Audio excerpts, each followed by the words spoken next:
I've been attached with the feeling of now waking up with you by my side.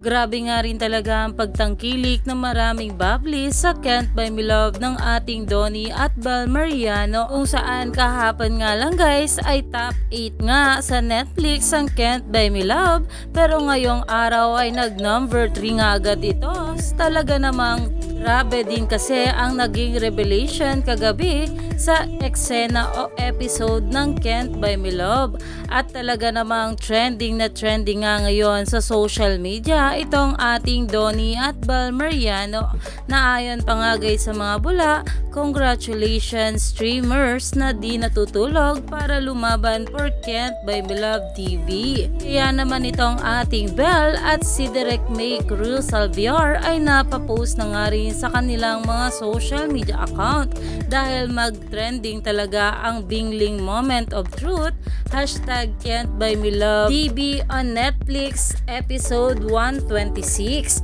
At narito pa nga guys ang bawat komento ng mga bablis patungkol dito na talaga namang pinag-uusapan na.